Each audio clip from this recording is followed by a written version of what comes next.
E agora retomamos a actualidade futbolística. Saben que o Celta perdeu por 4-1 no campo do Sevilla. Mala segunda parte do Celta, que sae goleado do Sánchez Pizjuán, un equipo que non estaba acostumado a facer grandes partidos fora da casa e sigue sen facelos. Vemos as imaxes do que foi o primeiro tempo deste encontro, no que o cadro celeste xa perdía por 2-1. Lembrolles que Abel Resino, novo adestrador do Celta, puxo cambios na aliñación. Non xogou Crondelli, xogou Belvis en lugar de Roberto Lago e xogou Mario Bermejo a carón de Aspas. Este é o primeiro gol que marca Negredo despois dunha acción de Navas, que como sucedeu no partido contra o Deportivo, Navas toleou hoxe a defensa do Celta. Rexeita Javi Varas, que non tivo unha actuación brilante nos 90 minutos, e marca Negredo. E esta é a xogada do segundo tanto. O rexeitamento de Javi Varas, non está afortunada a defensa do Celta e volve a marcar Negredo. Dúas veces chegou o Sevilla a portería de Javi Varas na primeira metade e marcou 2 goles. O Celta, por así decilo, tivo a posesión do partido, quiso xogar no campo do rival, pero cometeu moitos erros en termos defensivos. E agora imos ver o gol do Celta. Esta acción de Iago Aspas, que vai servir cara atrás, e desde aí, prácticamente sen porteiro, Augusto Fernández lograba o 2-1 que alimentaba a ilusión do Celta. O Celta perdía neses momentos por 2-1 e así se chegaría o descanso. Na segunda metade, un gol de Medel, outro de Negredo, que logrou 3 neste partido, deronlle a victoria por goleada o equipo que dirixe Unai Emery. Outro botacazo para o Celta, que na vindeira xornada vai recibir o Real Madrid. Manolo Caraval, un golpe duro, un golpe para reflexionar? Sí, duro, sobre todo por o resultado, porque perder por goleada fora de casa sempre che resta moral para o seguinte partido en Balaídos. E sobre todo duro porque sigue todo igual. É dicir, un equipo que empeza xogando ben, con posesión da pelota, chegando moi fácil á área contraria, que lle costa marcar gol e a primeira de cambio xa encaixa, non? Entonces eso para a moral dos xogadores é tremendo, non? Está claro que o xogo que practica o Celta é un xogo bo, un xogo bonito, un xogo, eu diría que incluso práctico para chegar arriba, pero despois ten moitas deficiencias co gol. Armando? Recuperando aquel lema boxístico, ¿no? Decía Muhammad Ali, ¿no? De boa como unha bolboreta, pica como unha abella. A desgracia do Celta que boa como unha bolboreta, pica como unha bolboreta. Chegado un momento que Paco era, claro, quería cambiar, fixo cambios, no bisturí cortou a parte sana e chegou a voar como unha abella, picando igual como unha bolboreta. Agora retrocedeu un pouco, parece hoxe, o primeiro partido de Abel quedamos bastante descontentos co xogo. Hoxe, polo que vin, a verdade é que recuperou esa dinámica, pero tamén evidentemente con eses defectos, que eu entendo que son defectos estruturais, por eso mellor non hai que só que mirar o banquillo sen a outra clase de planificación, porque cando un equipo como di Manolo, custalle moito traballo, moitísimo traballo facer gol, e en cambio recibe gol con tanta facilidade, non é cuestión de casualidade, non? E cando ademais a dinámica de xogo pode ser boa, incluso por momentos, e porque a mellor te equivocaches nesas fichaxes que todos sabíamos que eran esenciais, porque a mellor non tes no plantel esa cuota de gol que é necesaria para estar en primeira división. Pero mira, co Deportivo pasaba unha cosa moi parecida, todo ao contrario. O Deportivo tiña moito gol, pero enqueixaba moitos goles. A mí me dá a sensación que tanto Celta como Deportivo Celta son dos equipos desta altura que non teñen identidade. Falábamos antes, Armando, que sucede? Que o Celta, bueno, en o primer partido era xogo directo, o primer partido era Abel, e onte tamén chamou a atención moito que no Deportivo hubo momentos en que estaban todos os xogadores atrás e o porteiro non sabía que facer co balón. Esas cousas adestran. O que sí, sempre comentamos que é a culpa dunha mala planificación. Eu non creo que sea culpa dunha mala planificación, sino que culpa de que os adestradores van cambiando. Mira, Herrera non xogaba ahora como xogaba ao principio, lo estábamos vendo. O Sabel fixo un planteamento parecido a Herrera trabucouse, Gonzalo, evidentemente, pero entendo a parte humana desa equivocación. Cando ti tes aplicando unha fórmula que ten boa dinámica de xogo, pero non estás obtendo resultados, chega un momento en que dubidas, e nesa dúbida intentas aplicar remedios que ás veces efectivamente son contraproducentes. E por eso digo un pouco a historia do Bisturino, querendo cortar a parte enferma do corpo, ao final cortou a parte sana, pero sí que entendo que hai un tema importante de planificación. Me parecía máis fácil de solucionar, entre comillas, por suposto, un equipo que ten ese talento para o gol, que de a nada pode facer goles, facer un traballo, digamos, táctico de adestramento de día a día para facer un dispositivo, digamos, máis sólido. me parece máis doado eso que o contrario. Cando ti non tes ese talento especial, ás veces é moi difícil de sintetizar, moi difícil de explicar de alguén por que Cataña tiña gol, é algo que nunca entenderí, pero o certo é que Cataña tiña gol, non tendo ninguna calidade técnica. Cando ti non tes eso no plantel, tes un grave problema. E o tema é que o Celta todos sabíamos que ten un proxecto de canteira, e o aceptamos o lastre que eso supón, e tamén todos sabíamos que iban a facer 4 fichaxes, e destas 4 fichaxes dependían moitísimas posibilidades do equipo na primeira división. E todos entendemos que, por exemplo, no caso de Pat, por a razón que é esa, porque os goleadores, pues, efectivamente, son moi ciclotímicos, o mellor rapaz non tivo confianza ao principio, o mellor fallou un par de goles, a razón que é esa, pero certo que nesa parte esencial na que tiña que aceptar o Celta non atinou. Pero tamén... Un momento que agora seguimos falando, porque quero preguntar por Crondelli, a súa ausencia, Bermejo xogando a carón de Aspas, os cambios que hoxe introduciu Abel Resino, pero temos xa as imaxes do que foi a segunda metade, na que o Celta foi a polo empate nos primeiros minutos, pero atopouse con un demoledor Sevilla, que desde esa posición, fíxense onde está Medel, marca o terceiro gol.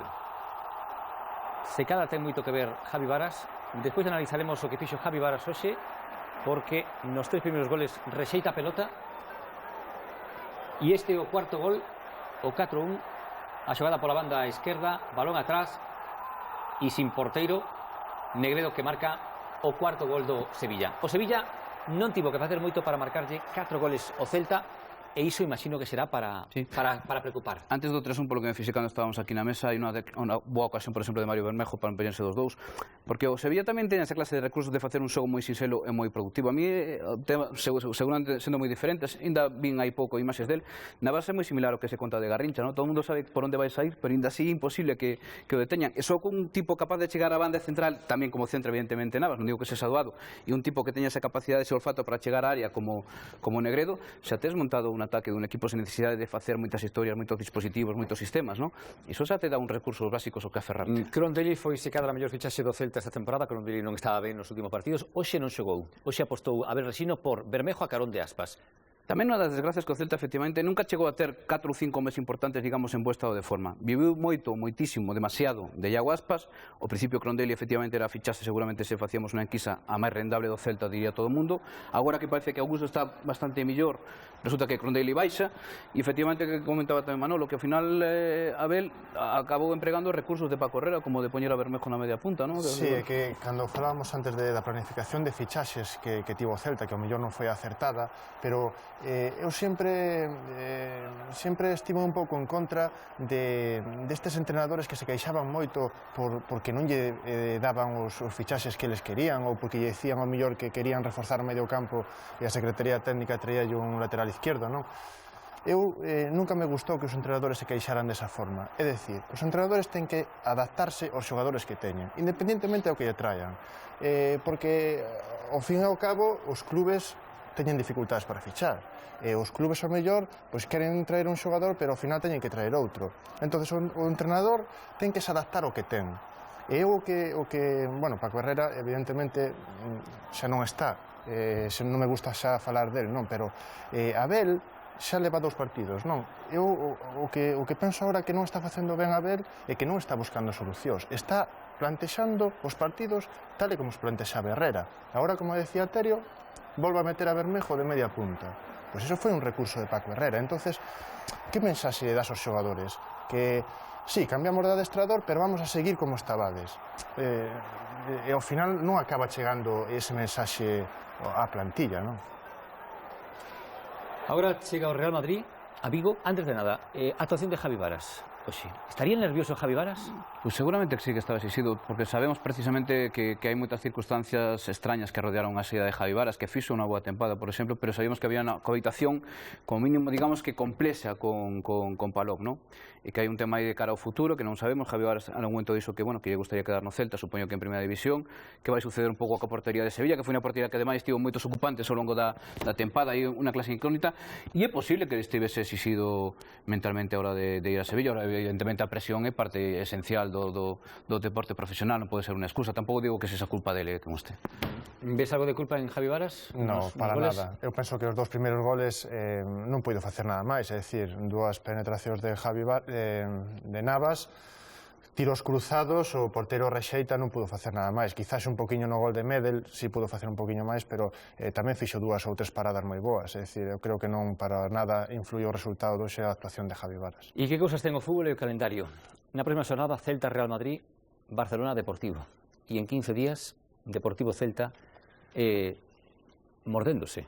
Si vai a ser un partido fratricida, porque eu sou dos que pensa que o que gañe vai ter posibilidades remotas de salvación. E non foi unha mala xornada para ambos equipos, que perdeu o Zaragoza, perdeu o Granada, que sigue aí abaixo. Hai un grupo agora mesmo de 5 ou 6 equipos que lle está costando moitísimo puntuar, sempre decimos o mesmo, o que logre enganchar 2 victorias como xa sucedeu co Español, pois será o que saque a cabeza. Pasa que agora mesmo estamos nesas fases, como digo antes, de que todo parece peor e de que tamén parece que de aquí a final da suño non vas a ser capaz de gañar un partido, e evidentemente algún partido vas gañar, non?